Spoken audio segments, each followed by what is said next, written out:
Okay, in 2018, the UK was hit by the worst flu outbreak in recent decades, with 664 people hospitalised and 85 confirmed deaths since the winter of 2017.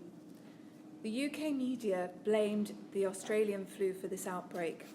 However, it's not just one flu strain that we should be worried about. First of all, a little bit about flu strains. Flu isn't really a virus, it's a name given to a group of 4 closely related viruses: Influenza A, Influenza B, Influenza C, and Influenza D. Humans can't catch or spread Influenza D. This is something just for pigs and cows. However, they can catch and be infected by Influenza A, B, and C. Public health officials, however, are not really worried about Influenza C, given that it's not a major cause of illness. However, Influenzas A and B are a cause for concern.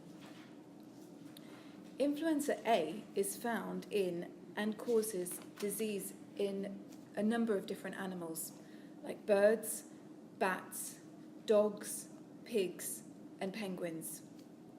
One of the major worries is pandemic influenza, which is when a new virus jumps from animals and spreads across the world because there's no immunity built up yet.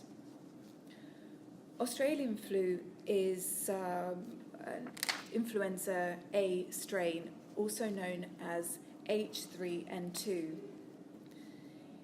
The Southern Hemisphere saw the worst flu season in recent history, and it's that virus from the Southern Hemisphere that reached UK shores in 2017. However, we don't really know where it came from, but we know it's probably not from Australia. It's actually more than likely to have come from subtropical regions where there are no winter seasons. In fact, these countries don't experience large flu epidemics in the same way as Australia or the UK do because of their temperate climates. They generally have these subtropical regions have a low-level circulation of flu, which allows the influenza virus to persist between winters. This season, there are 3 red flags. Given that we're dealing with a new virus, there is an increased number of hospitalizations and deaths in older people. It's also difficult to make effective vaccines given that there's more than one strain of virus to consider, especially in the UK. And influenza is an incredibly diverse virus which has devastating effects for both human and animal health. And although our ability to track the flu and predict the virus for next season allows us to produce safe and effective vaccines, and our ability to track the flu is improving, we're always playing catch-up. However, scientists are putting a lot of effort into developing a universal flu vaccine, and the idea of this would be for people to be vaccinated a few times throughout their lifetime in order to have protection from flu viruses. So if you're unlucky enough to catch the flu, there is good news. It will probably pass in a week or so, as long as you rest and take paracetamol and ibuprofen.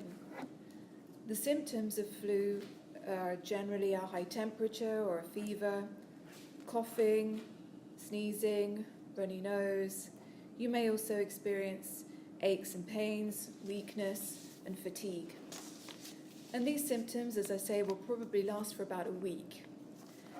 You'll be able to speed up your own recovery by resting, staying warm and hydrated, and you can use painkillers to manage aches and pains. But stay away from antibiotics, given that they're designed to fight bacterial infections and not viruses. And the misuse of antibiotics can do more harm than good and contribute to antibiotic resistance. So, how can you avoid getting the flu in the first place? First of all, try and get a flu jab from your GP, because this is the first line of defense and will ensure that your symptoms are less severe if you do end up catching the flu. Secondly, wash your hands properly and regularly, and keep communal areas clean, like keyboards, phones, worktops, door handles. Carry around hand sanitizer, especially when you use public transport or in contact with people. And wash your hands, especially before eating or after going to the toilet. If you are ill, then stay at home, because not only will this help your recovery, but it will prevent the spread of the virus. Make sure you use tissues and bin them as soon as possible. And you should be right as rain in a week.